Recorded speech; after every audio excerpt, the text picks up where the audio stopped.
రేవంత్ రెడ్డి హైడ్రా రంగనాథ్ ఇక్కడికి రావాలి, ఈ పెద్దోళ్ళ బిల్డింగ్ని కూల్చాలి, వెంటనే పేదోళ్ళకు న్యాయం జరగాలి.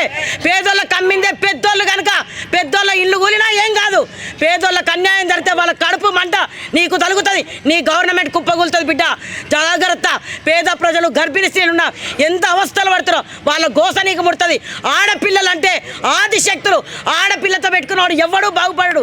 చరిత్రలో మీ కాంగ్రెస్ జీవితంలో ఇక రాదు, గుర్తుపెట్టుకొని ఇదే ఆఖరిసారి. గుంపు మేస్త్రి 2.5 సంవత్సరాల్లో భారతదేశ చరిత్రలోనే ఏ ముఖ్యమంత్రికి దక్కని గౌరవం నీకు దక్కింది. ఏంటి గౌరవం అంటే రివార్డ్ అనుకోకరి. ఆడబిడ్డలు కానీ ఎక్కడ చూసినా వాడు చెండాలు, మాకు సిగ్గు అనిపిస్తుంది ఆ మాటలు వింటుంటే కూడా. అంత చెండాలంగా తిడుతున్నారు. నేను ఏకైక బిరుదు నీకే.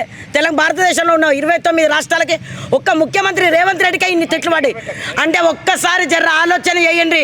ఆడపిల్లల పక్షాన పేదల పక్షాన ఉంటేనే ఈ భవిష్యత్తులో తెలంగాణలో రాజ్యం వెళ్తుంది. ఓన్లీ అది ప్రజల పక్షాన కానీ ఆడపిల్లల పక్షాన కానీ కేవలం ఉంటుంది తెలంగాణ జాగృతే. మీరందరూ దయచేసి ఎక్కడ ఉన్నా కూడా హైడ్రా కమిషనర్ ఏ మీటింగ్లు ఉన్నా ప్రజల కంటే ఎక్కువ ఏమీ లేదు. మీ కలెక్టర్ కానీ మీ హైడ్రా కమిషనర్ కానీ వెంటనే ఇక్కడికి రావాలి, బుల్డోజర్ తీసుకొని రావాలి, ఈ బిల్డింగ్ని నేలమట్టం చేయాలి. అప్పుడే అవుతుంది బిడ్డ, లేకపోతే మాత్రం లేదనుకో. అక్కడ పోయిన వాళ్ళందరూ ఏడుస్తున్నారు. నీకు ఇలా తెలంగాణ రాష్ట్రంలో తెలంగాణ తల్లి మార్పు తల్లి విగ్రహం పెట్టారు. ఆ విగ్రహం పెట్టిన ఆయన ఇల్లు కూడా పోతుందట. ఆయనకు మళ్ళీ ఏమైనా పెద్దగా ఇచ్చేకడని ఇస్తావేమో. పేద ప్రజల పరిస్థితి ఏంది, మళ్ళీ వాళ్ళ పరిస్థితి ఏం కావాలి? వాళ్ళు బ్యాగులు పట్టుకొని గర్భిణి ఏడుస్తారు. ఏం చేయమంటారు? ఇలా ఒక్క 10 నిమిషాలు చూసుకొని వస్తామంటారు ఖమ్మంలో. వాళ్ళ గోస నీకు ముట్టదా? ఇదేనా నీకు మార్పు కోరుకుంది? ఈరోజు ఇదేనా నీకు పట్టం కట్టింది తెలంగాణ రాష్ట్ర ప్రజలు? ఒక్కసారి ఆలోచన చేయండి.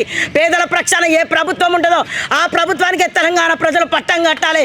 బీసీలు ఎస్సీ మైనారిటీల అండగా మాత్రమే ఓన్లీ ఇప్పుడున్న తెలంగాణ జాగృతి మాత్రమే పనిచేస్తుందని కూడా ఇవి సంబంధించి గుర్తు చేస్తున్నాను.